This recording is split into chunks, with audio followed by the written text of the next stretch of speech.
Franck Ferrand vous invite au cœur de l'histoire sur Europe 1. René Fonck, pour beaucoup d'entre nous aujourd'hui, ce nom est presque entré dans l'oubli. Et pourtant, c'est celui du plus grand as français de la Grande Guerre. Franck Ferrand a décidé de le faire revivre cet après-midi. Bonjour Franck. Bonjour Anissa, bonjour à tous. Pour tous ceux qui se passionnent pour la guerre aérienne, pour les chevaliers du ciel, évidemment que le nom de Fonck reste mythique. Ses victoires sont incroyables. 75 avions abattus officiellement. Lui en revendiquait 52 supplémentaires, ce qui fait 127 victoires, certes pas toutes homologuées, mais vous voyez un peu l'importance de cet as. Pour tous les autres, pour ceux que cette histoire ne passionne pas particulièrement, eh bien disons-le, le nom de Fonck est inconnu et je suis heureux que nous puissions lutter contre l'oubli aujourd'hui en compagnie d'un jeune historien des As de 14-18, Damien Acoulon. Et tout à l'heure, à la fin de l'émission, Lorena Martin nous conduira sur les traces de René Fonck. Eh oui, nous irons dans les Vosges, à Saucy-sur-Meurthe, à Saint-Dié et puis pour ma part, je reviendrai aux origines du drapeau à damier dans les courses automobiles, des avions, des voitures. On peut dire que le programme est assez sportif cet après-midi. Quand un pilote allemand, lors de la Grande Guerre, apercevait la cigogne peinte sur le spade de Fonck, quand il voyait la grande étoile rouge tracée sur le plan extérieur de ses ailes, il savait qu'il était probablement trop tard. Fonck a été le grand abatteur de pilotes allemands. Il est tombé, je vous le disais, dans un relatif oubli. Quand vous pensez à Guynemer, évidemment, qui, lui, l'archange du ciel, que tout le monde connaît. On peut penser à Ningesser également. Nous en parlions à propos de ces traversées manquées de l'Atlantique. On va y revenir dans un instant, d'ailleurs, à propos de Fonck. Bref, tous ces gens-là, tous ces noms ont été beaucoup plus exaltés dans la mythologie de la chasse. Fonck a vécu assez longtemps pour connaître les deux guerres mondiales, et c'est peut-être d'ailleurs l'un des problèmes que rencontre sa postérité, nous allons y venir. Il est mort d'un arrêt du cœur après avoir été littéralement oublié. Il a vu l'oubli de son vivant, ce qui n'a pas pu être le cas de ceux qui sont morts en plein ciel, comme Guynemer.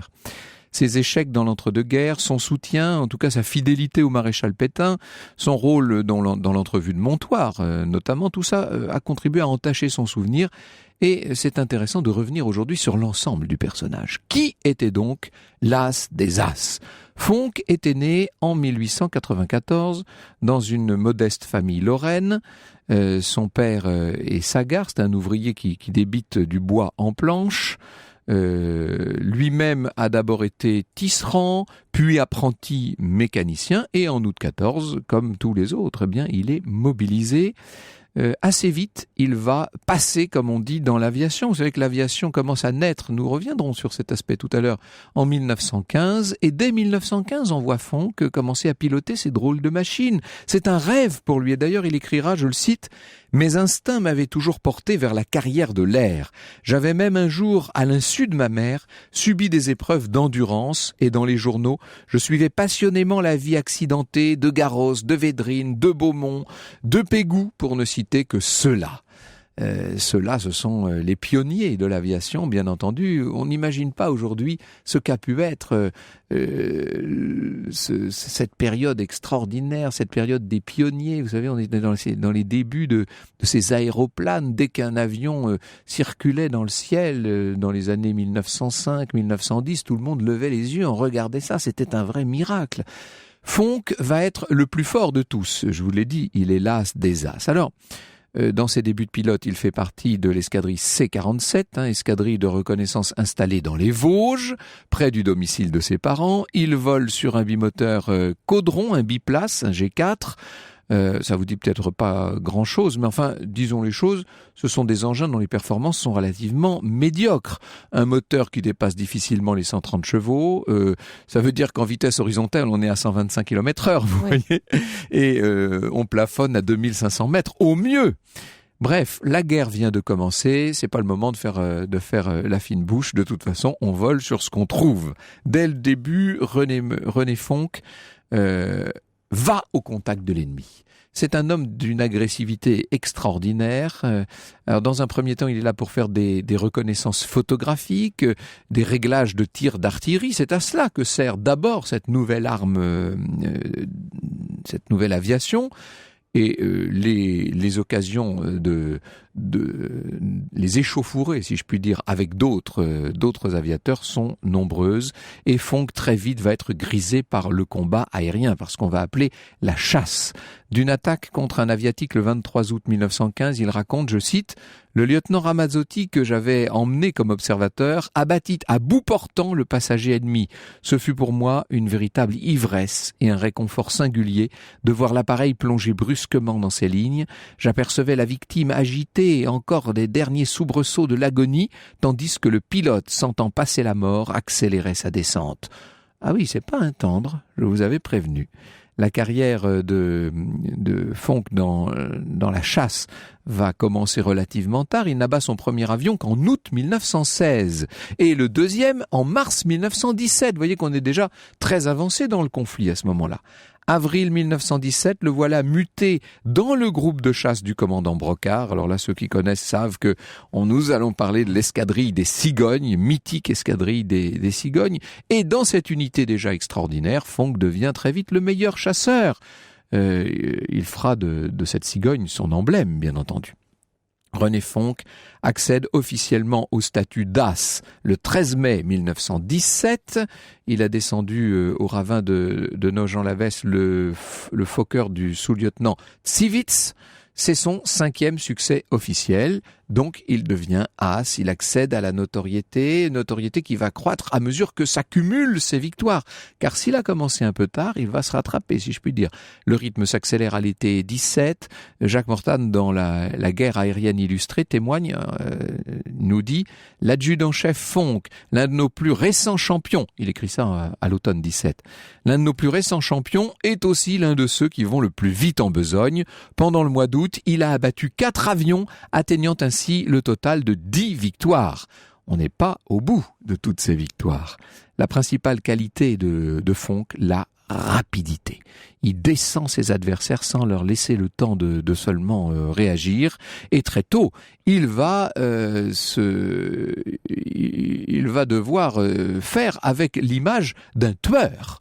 Un véritable tueur appliqué contre ses victimes. Fonck n'est pas d'emblée l'incarnation du succès militaire, mais on peut dire que dès la fin de l'année 1917, il l'est devenu.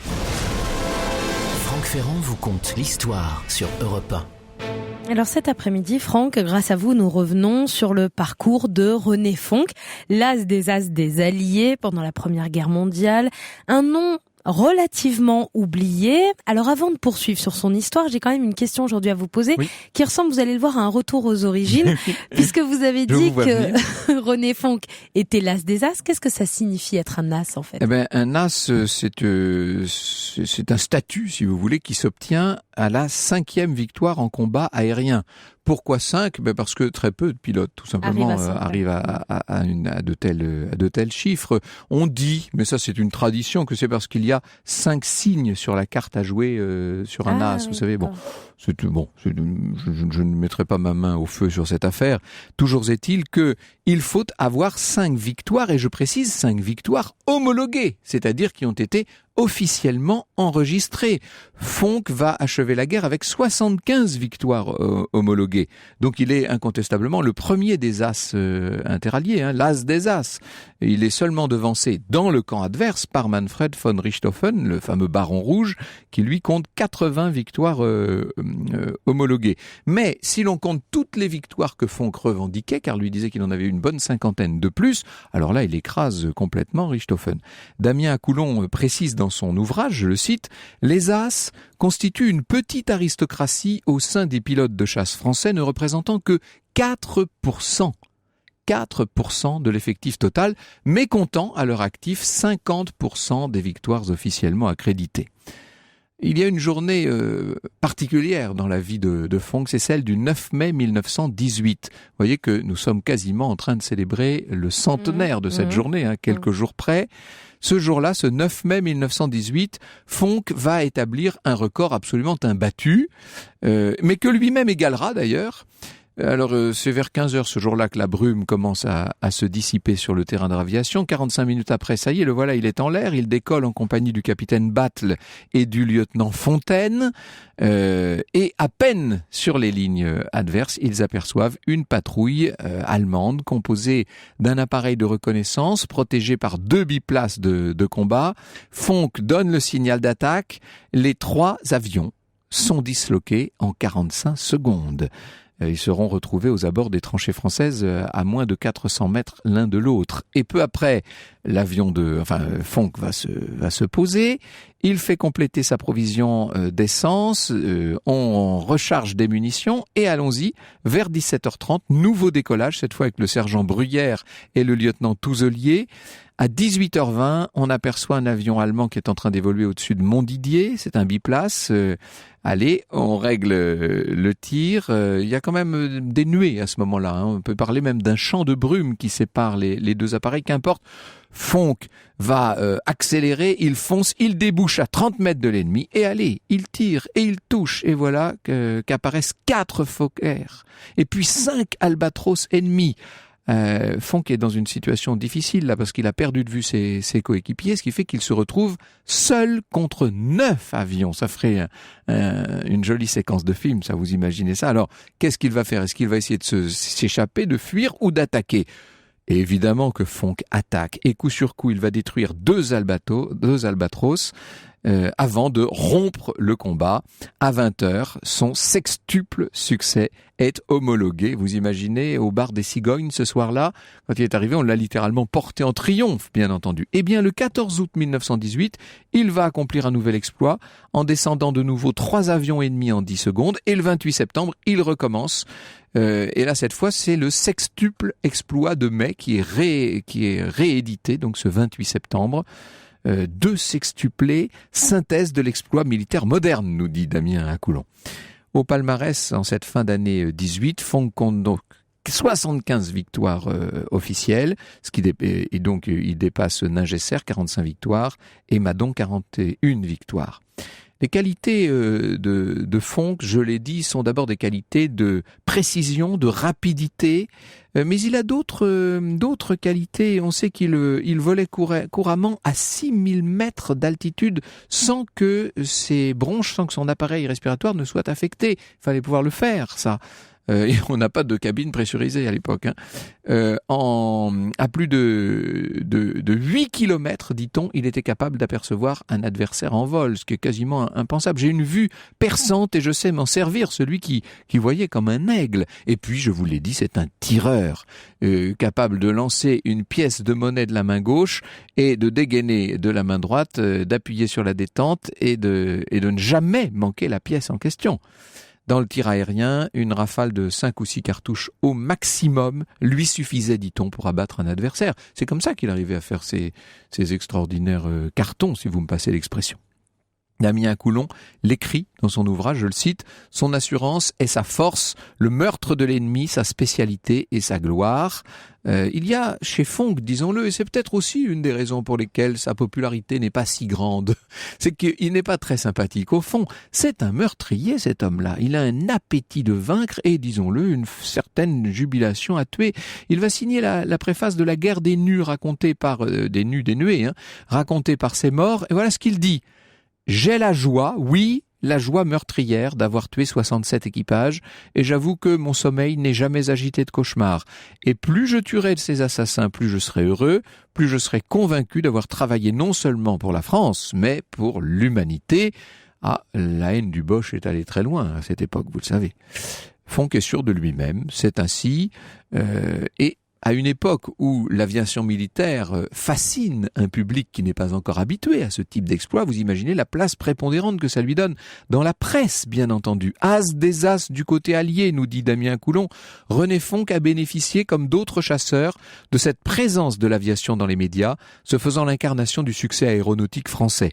En effet, le pilote de chasse, héros facilement identifiable et dont les mérites sont aisément quantifiables par le décompte des victimes, dispose d'une image utile à la propagande de guerre et contribue principalement à maintenir le moral des civils à l'arrière via la presse.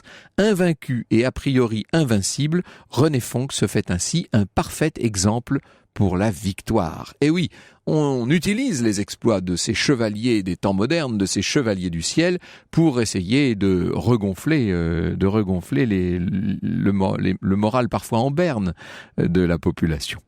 Fonck va devenir un héros de la presse, disons-le. Il devient le vengeur de Guynemer. Et ça n'est pas un petit titre, s'il vous plaît. On dit qu'il aurait descendu pour son 14e succès officiel l'avion du fameux Oberleutnant Kurt Wiesmann, qui était justement le pilote se targuant d'avoir abattu Guynemer, même si un certain nombre de doutes subsistent sur cet aspect. Les études les plus récentes sur le sujet ont permis d'établir que probablement Guynemer a été descendu probablement par la 56e escadrille du Royal Flying Corps et non pas en tout cas l'assassin de Guynemer a été tué par les Anglais, disons, et non pas par Fonck. Peu importe. Fonck a ce titre de noblesse parmi tous ses titres, et il est perçu comme le chevalier vengeur. Et vous l'aurez compris, il n'est jamais en retrait lorsqu'il s'agit de compter ses exploits, ce qui évidemment fait des jaloux dans son entourage. Il y en a un qui dira un jour à Jean Laffray, un équipier de Fonck, « En somme, vous servez d'appât, vous attirez l'adversaire et il n'a plus qu'à les descendre ». C'est très réducteur. Laffray lui-même dira d'ailleurs « Une sortie sur les lignes en compagnie de notre race donnait dès le départ un sentiment de sécurité. De plus, nous étions certains du spectacle final, la chute d'un adversaire en flammes ou désemparé. » Ils étaient fiers, les aviateurs évidemment, de voler aux côtés de Fonck, qui se moquait complètement des jaloux d'ailleurs. Lui pensait à ses victoires, il pensait à la France, il pensait au combat contre l'Allemagne qu'il avait bien l'intention de mettre à genoux. Franck Ferrand vous conte l'histoire sur Europe 1. Alors vous nous emmenez cet après-midi sur Europe 1, Franck, au cœur de l'histoire de René Fonck, l'as des as de cette Première Guerre mondiale, un aviateur à la renommée assez impressionnante, en tout cas pendant cette guerre, et il n'a qu'un seul objectif, René Fonck, c'est gagner face aux Allemands. Et oui, et il fait partie de tout. Vous savez, c'était vraiment l'obsession de tous les combattants. Mais c'est vrai que lorsque vous avez la chance, si je puis dire, de mener un combat singulier, facile à distinguer dans cette guerre tellement confuse, évidemment, vous sentez pousser des ailes si vous me passez l'image. Le 11 novembre 1918, évidemment, c'est l'armistice. Les Alliés s'installent sur tous les terrains abandonnés par les Allemands. Il faut vous dire que Fonck n'est pas démobilisé immédiatement. Il va rester attaché aux cigognes et il va faire partie de ces escadrilles qui sont installées en territoire conquis, les escadrilles d'occupation. Vous savez ce qu'il va en advenir de tout cela. En avril 1919, lorsqu'il n'est plus utile, si je puis dire, Fonck est versé à la section technique de l'aéronautique. Il est affecté à l'escadrille des essais en vol, à Villacoublay. Alors, quel est son rôle là ? Il s'agit de préparer de grands raids, de monter des records aériens, de hauteur, de durée, etc. Tout ça lui plaît, bien entendu, mais il n'y a plus l'exaltation meurtrière, le terme est de lui, qu'il pouvait éprouver, bien sûr, dans les grands combats de chasse de la guerre. On va lui attribuer notamment la ligne Paris-Madrid en Nieuport. C'est quelqu'un qui continue les exploits d'une façon générale, il est poussé par ça, bien sûr. Grand défilé de la victoire, bien sûr, le 14 juillet 1919, juste après la signature à Versailles du fameux traité de paix sur lequel il y aurait tant à dire. Grand défilé de la victoire, donc, sous l'Arc de Triomphe, sur les Champs-Élysées, toutes les grandes unités sont là. Et pour l'aviation, seulement un porte-drapeau. Il incarne à lui tout seul l'aviation alliée, vous imaginez. J'ai même pas besoin de vous René dire. Fonck, bien le sûr. porte-drapeau, c'est René Fonck. Il est là. Il a été là à la conclusion des accords de paix. Fonck est démobilisé et il est mis en congé illimité à compter du 18 octobre 1919. Alors, c'est un homme en son temps extrêmement célèbre, bien sûr. Il va en profiter de cela pour jouer un rôle, pour avoir une influence. Il fait son entrée en politique. Il est élu député des Vosges en 1919. Il va être donc député de 1919 à 1924. Mais, disons-le, sa notoriété, son extraordinaire passé d'as des as ne le met pas à l'abri d'un certain nombre de revers électoraux. On constate dans l'opinion un effritement progressif de la popularité de Fonck à une époque où, ne l'oublions pas, on avait une forme d'aversion pour ce qu'avait pu être la Première Guerre mondiale, et peut-être que Fonck représentait un peu trop, d'une certaine manière, aux yeux de certains, un peu trop le combattant jusqu'au boutiste. En 1921, il n'en est pas moins élu président de la Ligue aéronautique de France. Il succède là au défunt général Bayou. Et c'est en 1926, là j'avance à grands pas, qu'il va faire sa traversée de l'Atlantique, en collaboration avec Igor Sikorsky, une tentative très bien montée, très préparée, etc., mais qui échoue. Ai-je besoin de vous rappeler que l'avion de Fonck s'écrase au décollage? C'est une véritable catastrophe. Ça va tuer 2 membres de l'expédition. Déjà, un échec sur une opération comme celle-là, c'est un problème. Mais c'est en l'occurrence un échec qui va coûter la vie à 2 aviateurs.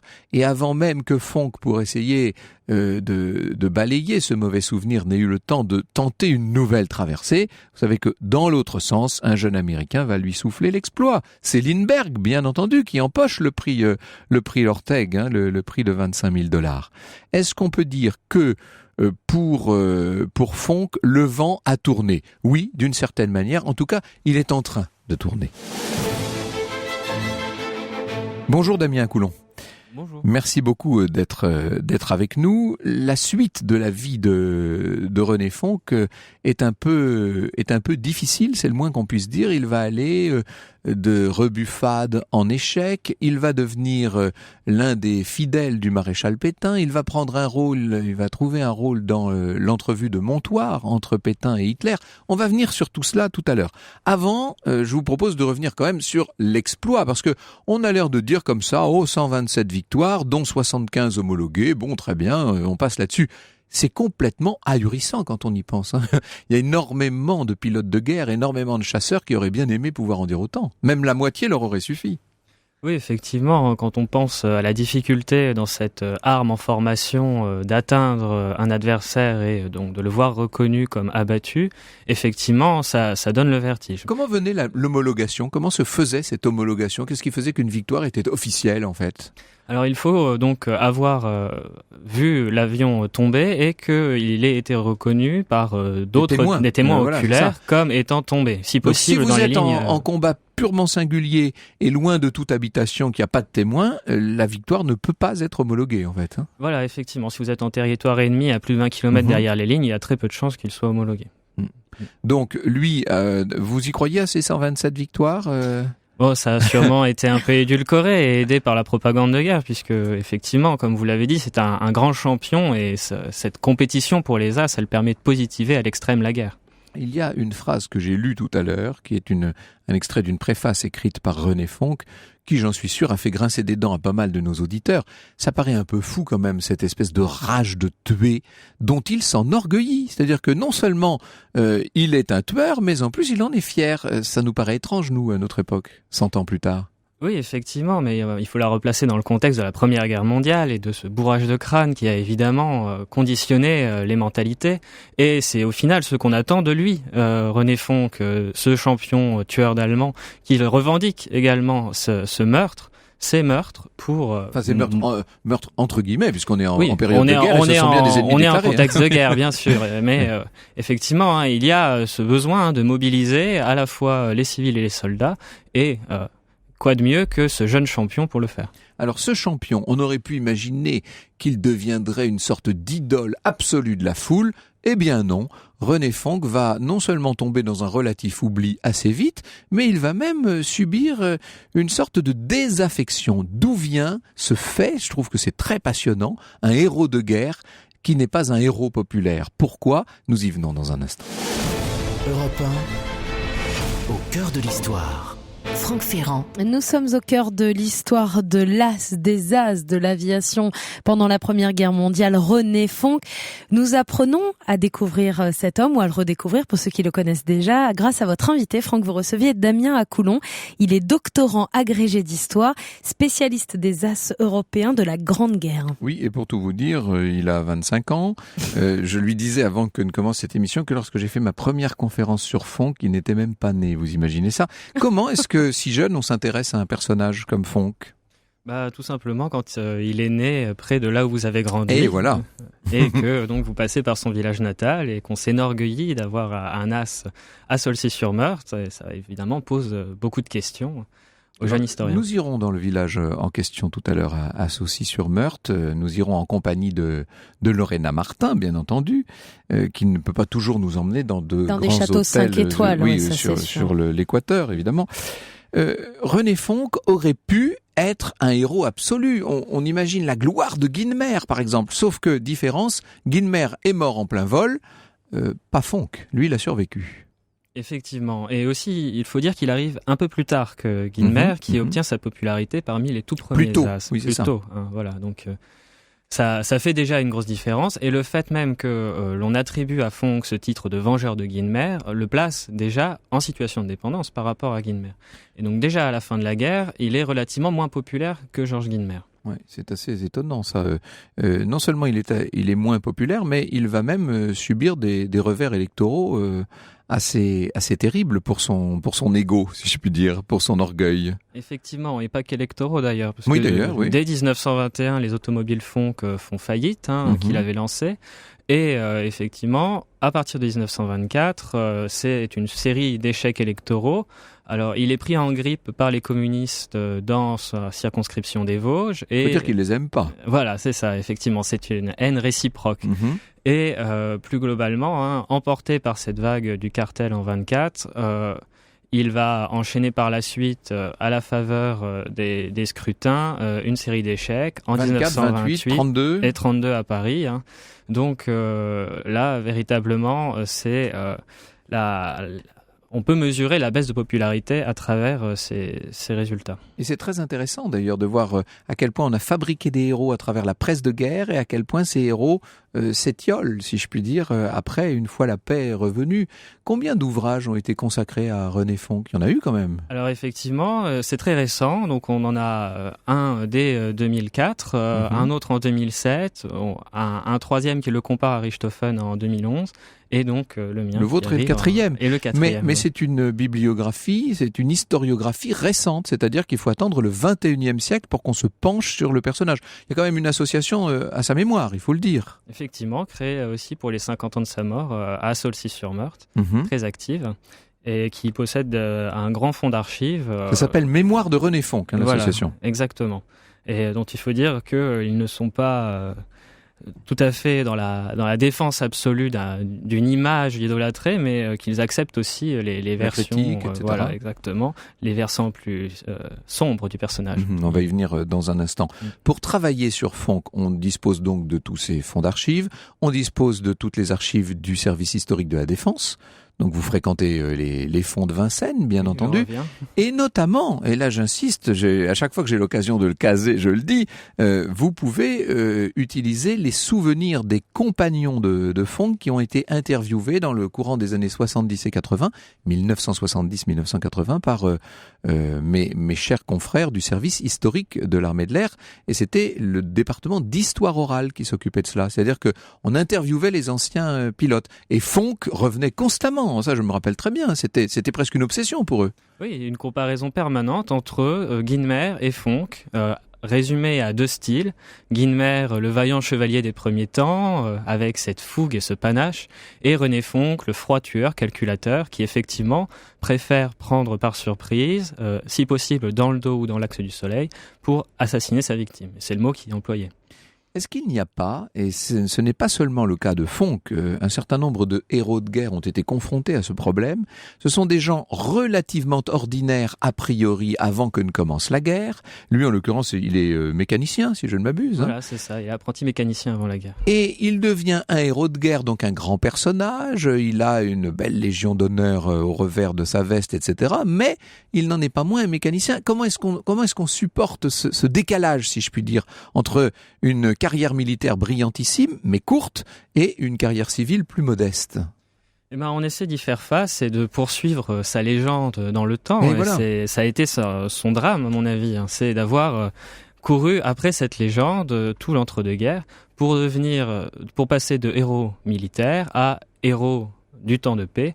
Et pour moi, véritablement, là où l'échec se manifeste le plus fortement, c'est, comme vous l'avez dit tout à l'heure, lorsqu'il rate sa traversée de l'Atlantique à New York, ça, c'est terrible, quand son avion s'écrase au au Roosevelt Fields, le 21 septembre 26. Que s'est-il passé? Pourquoi cet accident terrible? Il avait quand même une grande expérience de l'aviation. Une grande expérience, mais sur des avions beaucoup plus petits. Et c'est ce qui lui a souvent été reproché, c'est d'avoir été trop ambitieux. Il a fait le pari inverse de Lindbergh, en fait. Exactement, de partir donc avec 3 compagnons d'équipage, donc 4 personnes dans un grand avion tout en métal, un Sikorsky, pas tout en métal, mais avec des éléments en métal.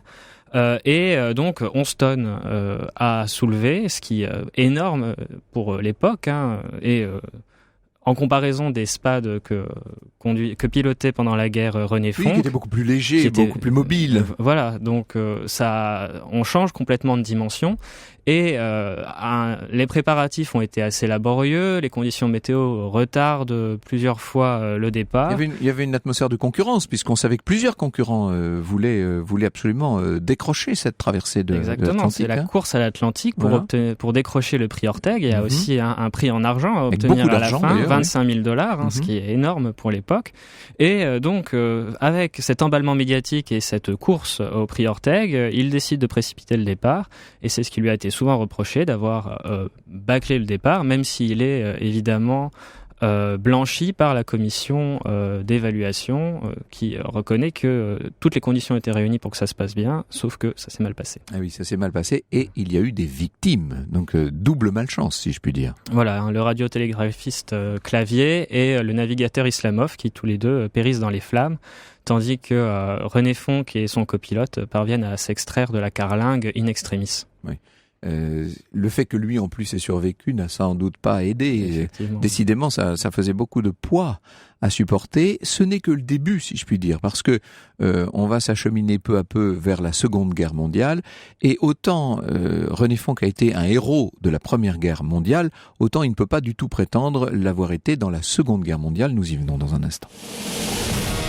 Europe 1 au cœur de l'histoire. Franck Ferrand. Alors nous nous intéressons, nous, à l'as des As cet après-midi sur Europe 1, René Fonck. Grâce à votre invité, nous le découvrons, Damien Akoulon. Il est doctorant, agrégé d'histoire, spécialiste des As européens de la Grande Guerre. Il est l'auteur de René Fonck, As des As et pilote de la Grande Guerre, paru aux éditions Privat. Et vous êtes nombreux à réagir à cette émission. Il y a Romain qui vous pose une question, Franck, ainsi qu'à Damien Akoulon. Sûrement plus à Damien Akoulon qu'à moi, d'ailleurs. Est-ce que René Fonck, dans l'entourage du gouvernement Pétain, se serait montré coopératif quant à une participation française dans la bataille d'Angleterre contre les Anglais lors du second conflit mondial? Alors, nous allons y venir à ça, précisément. C'est-à-dire que c'est un peu la question qui se pose, évidemment, la question finale de l'affaire. Avant ça, je dirais qu'on y vient progressivement. Le héros de guerre connaît forcément le grand général de la guerre, celui que les foules acclament à l'époque, c'est-à-dire le général devenu maréchal Pétain. Quand se rencontrent-ils, les deux ? Ils se rencontrent certainement dès les années 20, et on a des correspondances qui datent des années 30, et notamment en 31-33, René Fonck prépare un plan de défense aérienne de Paris à la demande du maréchal Pétain. Donc le maréchal Pétain va essayer d'enrôler Fonck dans cette espèce de volonté d'effort de guerre, de réarmement, notamment aéronautique, qui a été la grande question de la fin des années 30. Oui, effectivement, et Fonck est très heureux d'y participer puisque c'est un moment où il cherche à être à nouveau sur le devant de la scène, entre guillemets. Toujours cette recherche de statut, en quelque sorte. Voilà. On peut dire qu'il est devenu un peu le fer de lance de l'aéronautique française. On le met en avant lorsqu'il y a un salon, lorsqu'il y a des cérémonies officielles ou des choses comme ça. Alors oui, effectivement, dès les années 20, puisqu'il était président de la Ligue aéronautique, qui était un cercle de promotion de l'aéronautique. Et à la fin des années 30, on voit un retour net sur le devant de la scène à mesure qu'on sent s'approcher, qu'un conflit devient de plus en plus probable. Effectivement, il va de nouveau servir de modèle à une nouvelle génération qui n'a pas forcément connu le feu. Et ce qu'il faut dire, c'est que sa popularité est moyenne en France, mais sa respectabilité, son image sont très grands en Allemagne. Car aux yeux notamment des anciens pilotes allemands, il est considéré comme le plus grand pilote allié. Donc on le respecte beaucoup. Je pense à quelqu'un comme un très grand pilote allemand qui va devenir un sinistre personnage du régime nazi, c'est le maréchal Göring, qui va apprécier et aimer Fonck, il faut le dire. Effectivement, ils se rencontrent à Berlin en 28, quand René Fonck rend visite également à Ernst Udet, qui est un autre as de la Grande Guerre. Auquel on avait consacré une émission il y a 2 ans. Effectivement, un personnage fascinant. Et effectivement, en rencontrant ces personnages, ils échangent, ils nouent des liens d'amitié, particulièrement avec Ernst Udet, mais également avec Hermann Göring. Et on a un profond respect qui tient aussi à l'imaginaire de l'aviation de chasse qui est en formation depuis la Première Guerre mondiale, mais qui reste et qui s'ancre plus fermement dans l'entre-deux-guerres. Cet imaginaire chevaleresque des chevaliers du ciel, vous l'avez bien dit, qui avait permis de positiver la guerre, de donner une autre image que celle dans les tranchées, et qui est entretenu comme un élément identitaire de l'armée de l'air en France, mais aussi en Allemagne, au moment où les Allemands vont chercher à remettre en avant, et particulièrement les nazis, à remettre en avant l'idée d'une armée qui n'a pas été défaite, et quoi de mieux pour montrer cette succession de victoires que les as allemands.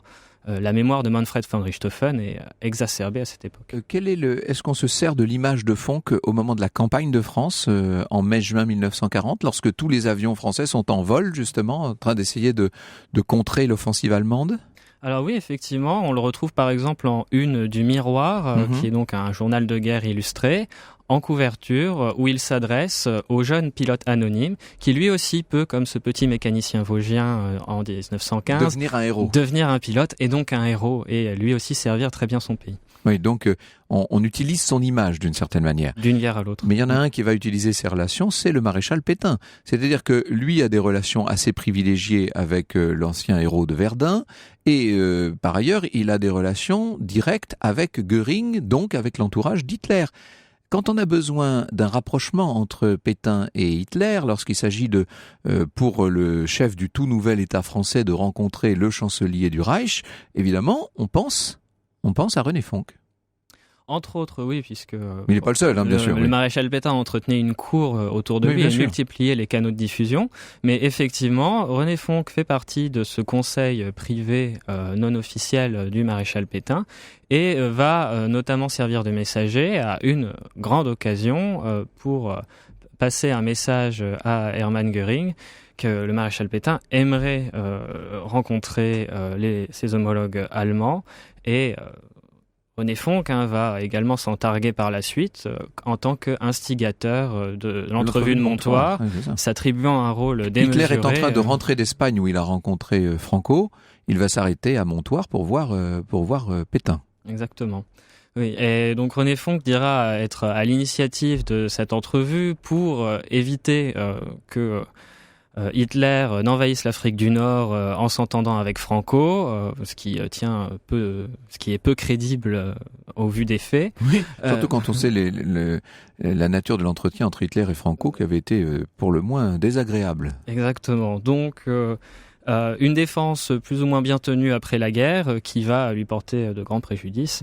Mais effectivement, il fait partie de ces nombreux personnages. Mais donc, il sert un peu d'intermédiaire entre la France occupée et l'Allemagne, quoi. Il y a cette dimension-là. Voilà. Alors, de messager plus que... De messager. Oui, voilà, c'est ça. Il passe des notes. Alors, effectivement, il conseille le maréchal Pétain, mais on ne sait jamais vraiment ce qu'il se dit. Est-ce qu'il a une place officielle dans l'État français, dans le régime de Vichy ? Il est conseiller national, qui donc est... entre l'officiel et le non-officiel, puisque c'est une liste qui est publiée, mais sans nécessairement le consentement de certains de ses membres. Bon, René Fonck est consentant pour sa part, et le Conseil national ne va jamais siéger. Donc, ça veut dire que de l'autre côté de la Manche, et surtout de l'autre côté de l'Atlantique, ça va le désigner très vite comme une sorte d'ennemi public, en fait, ce qui est un paradoxe pour un ancien héros de guerre. Hein. Tout à fait, comme le maréchal Pétain, au final, qui, lui aussi, est un grand héros de la Première toute Guerre. Proportion gardée, c'est un peu le même parcours, d'une certaine façon. Voilà, oui, toute proportion gardée. Mais effectivement, on retrouve, et ce ne sont pas les seuls, beaucoup de ces héros ou grandes figures de la Première Guerre mondiale qui se retrouvent aux affaires dans la Seconde et qui vont... là aussi, contribuer à prendre les décisions qui ne s'imposaient pas forcément. Mais il fait partie de la blacklist de Life. Hein. Voilà, il est désigné en 1942 parmi ces Français à arrêter ou à tuer, et dont font partie des gens comme René Fonck, effectivement, Sacha Guitry, mais aussi Otto Abetz. Mais il faut dire que cette blacklist avait été établie par des journalistes et d'une manière complètement fantaisiste. Mais enfin, il n'empêche que ça jette une ombre singulière sur la figure de René Fonck, bien entendu. Fait, oui. Et d'ailleurs, à la Libération, il va devoir répondre de ses engagements. Il y a donc il est emprisonné effectivement à la Libération. Arrêté en septembre 1944. Voilà, il va rester en prison pendant plusieurs mois. Mais il va y avoir aussi une instruction pour déterminer sa responsabilité dans Vichy, et il n'y aura pas de procès finalement, il est relaxé puisque les charges sont jugées insuffisantes. Oui, mais il faut bien le souligner ça. C'est-à-dire que l'image a beaucoup pâti, mais on ne peut pas lui imputer d'actes particuliers. En tout cas, on n'a aucune preuve d'aucune sorte. Voilà, c'est ça. D'autant qu'il se revendique d'un rôle particulièrement actif contre Laval et ce que lui reconnaissent la plupart des témoins. Il y a quand même la question que posait tout à l'heure l'auditeur, Romain. Est-ce qu'il a effectivement souhaité organiser la défaite de l'aviation de la Royal Air Force, de l'aviation alliée? Alors c'est quelque chose qui lui est beaucoup reproché après la Seconde Guerre mondiale, effectivement, mais au regard des sources, je n'en ai trouvé aucune trace. Et aux archives nationales, à l'inverse, on trouve des témoignages selon lesquels Armand Pinsard aurait proposé cette même chose. Mais donc, ce qui est cette rumeur, entre guillemets, qui est validée par quand même le grand historien de la Seconde Guerre mondiale, qui est Paxton. L'un des grands historiens, celui qui a effectivement renouvelé la vision qu'on avait de l'état de Vichy, oui. Voilà, qui donc reprend et relaie cet élément sans citer de source. Donc quand on va aux archives nationales, on n'en trouve pas trace non plus. Mais j'aimerais beaucoup faire un jour le mystère, lever un jour le voile. Il est devenu quand même très triste et très aigri après tout cela. Il est mort jeune d'ailleurs, Fonck. Il meurt d'une rupture d'anévrisme. Voilà, en 1953, son domicile parisien. Donc il a 59 ans. Il a 59 ans. Effectivement, la période entre 45 et 53, c'est une période dans laquelle on n'entend presque plus parler de lui. Quand c'est le cas, c'est pour parler un petit peu de la Première Guerre mondiale, mais c'est pas vraiment ce qui est au corps du sujet à cette époque. Et soulignons qu'aucune des promotions de l'école de l'air ne porte son nom, ce qui quand même est une forme de désaveu, qu'on le veuille ou non. Pour l'instant, en tout cas. Oui, pour l'instant. Peut-être que ça changera dans le futur. On verra. Merci beaucoup, Damien Coulon. Je rappelle le titre de votre ouvrage aux éditions Privat, René Fonck, as des as et pilote de la Grande Guerre. Europe 1, au cœur de l'histoire. Franck Ferrand. Et nous restons avec René Fonck. Nous allons sur ses pas dans les Vosges avec Lorena Martin. Bonjour Lorena. Franck. Oui, on va à Saulcy-sur-Meurthe, son village natal dont vous avez parlé. On est au pied du massif de Kemberg et à la porte de Saint-Dié-des-Vosges. C'est un petit bourg qui est traversé par la Meurthe entre plus de 300 et 700 mètres d'altitude, qui s'étend sur plus de 1000 hectares vallonnés, boisés avec une forêt. Et à chacune des deux entrées du village, le long de la route départementale, on trouve un panneau illustré qui rappelle que Saulcy-sur-Meurthe est le pays natal de René Fonck. Il y a le SPAD 13 de René Fonck, bien entendu. Et il y a aussi c'est là qu'il est enterré. Cimetière. Oui. Il est enterré donc dans le cimetière du village. René Fonck est mort à Paris, vous venez de le dire, aux 3 rue du Cirque à son domicile. Il y a d'ailleurs une plaque, aux Champs-Élysées. Il y a d'ailleurs une plaque qui a été inaugurée en 1962 par le général Végan et l'association nationale des As. Mais pour revenir à sa tombe, chaque année, l'association dont vous avez aussi parlé, Mémoire de René Fonck, vient la fleurir le 11 novembre. C'est un rituel depuis de nombreuses années. Et l'association a été fondée fondée en 2003 au moment du 50e anniversaire de la disparition de René Fonck et elle propose régulièrement des expositions et des événements liés à l'As des As. On a l'aérodrome où il y a l'aérodrome de Saint-Dié-Rémonex en périphérie de Saint-Dié-des-Vosges et en 2009 il a pris le nom de aérodrome René Fonck à l'occasion du 50e anniversaire de cet aéroclub et du centenaire de l'aviation. Et il y a même une stèle de marbre à son effigie qui a été inaugurée à l'initiative de l'association Mémoire de René Fonck. Et à l'entrée de l'aérodrome, il y a cet avion SPAD 13 qui est une réplique de l'appareil que René Fonck a piloté à l'échelle grandeur nature à l'échelle 1 par 80 élèves en formation chaudronnerie et structure métallique du lycée Georges Beaumont de Saint-Dié-des-Vosges. Et si on veut voir une exposition sur René Fonck, où est-ce qu'il faut aller ? Alors la seule exposition permanente en fait se trouve au musée Pierre Noël, donc à Saint-Dié-des-Vosges. Et Pierre Noël, c'était le maire de la ville, donc dans les années 60-70, et c'est lui qui avait souhaité créer ce musée qui est assez étonnant parce que très hétéroclite, où se côtoie l'archéologie gréco-romaine, celte, les beaux-arts, les arts décoratifs, et puis l'histoire militaire avec notamment cette vitrine consacrée à René Fonck. On y aperçoit des trophées de ses activités ou de son itinéraire, par exemple une croix de Malte noire d'un avion allemand abattu, des parures de bureaux, des tableaux peints de scènes de ses combats aériens et la mitrailleuse du pilote allemand Wissermann qui a touché Georges Guilmer et que Fonck aurait abattu. Et c'est de là, ou pas, et c'est de là voilà que vient son surnom de vengeur de Guilmer. Le vengeur de Guilmer, l'homme des cigognes. Merci beaucoup Lorena Martin. Ça nous fait du bien d'aller un peu dans les Vosges de temps en temps, ça nous change de paysage. Merci. Europe 1, au cœur de l'histoire. Retour aux origines. Décidément, c'est une émission très sportive. Après l'aviation, on va passer. Nous sommes très sportifs. Vous surtout, mais moi un peu aussi. Oui, si vous voulez.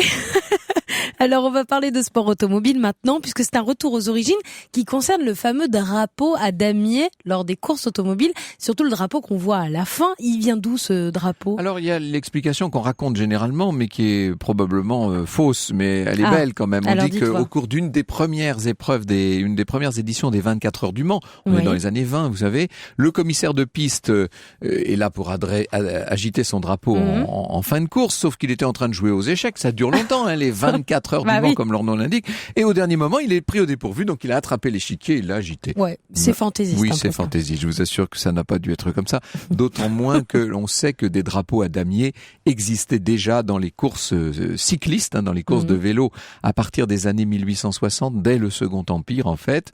Donc ce drapeau à damier, il est passé gentiment des courses cyclistes aux courses automobiles, tout simplement. On l'a utilisé pour la première fois dans le Tour de France automobile en 1899. Pourquoi drapeau à damier ? Parce qu'il y a déjà un drapeau jaune pour indiquer un danger sur le circuit, un drapeau vert qui signifie la fin du danger, un drapeau rouge, ça c'est l'interruption de la course, les pilotes sont censés s'arrêter, drapeau blanc pour manifester qu'un véhicule lent ou quelque chose de gênant se trouve sur la piste, et donc pour drapeau bleu aussi pour dire écartez-vous car un véhicule plus rapide essaie de vous dépasser. Donc finalement on utilise le seul drapeau qui n'est pas de couleur, ce qui le rend somme toute très visible, ce drapeau à damier noir et blanc, facilement reconnaissable. Voilà. Vous êtes un as de la route. Oui, voyez, un as des courses automobiles, monsieur bien connu, vous qui savez tout. Au cœur de l'histoire sur Europe 1.